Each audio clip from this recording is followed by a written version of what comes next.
liszthez hozzáadjuk a porélesztőt, a joghurtot, a tejet és a tojást. Ízesítjük sóval, cukorral, majd elkezdjük összedolgozni.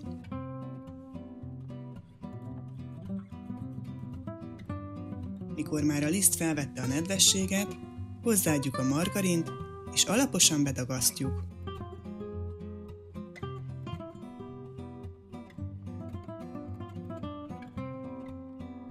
Az elején még elég ragacsos az állaga, de addig kell dagasztani, amíg szép fényes felületű, egységes tésztává dolgozzuk. Olajozott tálba tesszük, és letakarva 1 órát kelesztjük. Lisztezett gyúrólapra tesszük, és átnyomkodjuk a tésztát, kissé meghengerítjük.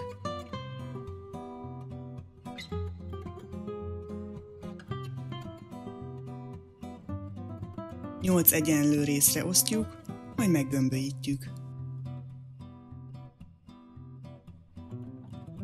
Ezután a gombócokat elkezdjük zsemlévé formálni.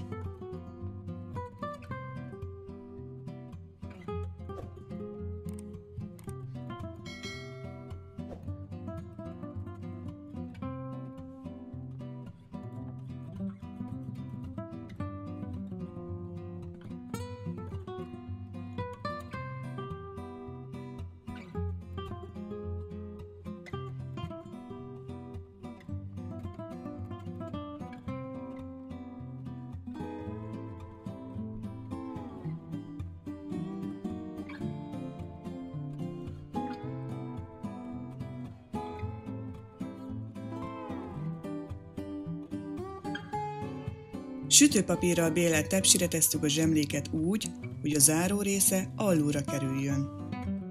A tojást felverjük, és egy kevés tejföllel elkeverjük.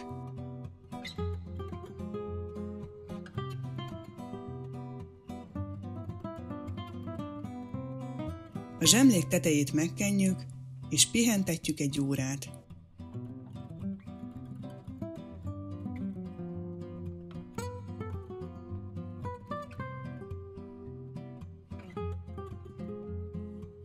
Miután a zsemlék pihentek, ismét megkenjük,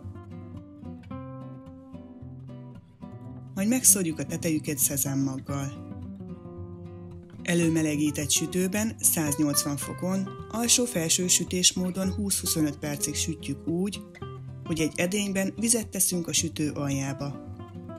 Ezután kivesszük a vizet, és további 3-5 perc alatt hőlégkeveréssel aranybarnára sütjük. Ha tetszett a videó, kérjük nyomj egy lájkot, és iratkozz fel csatornánkra!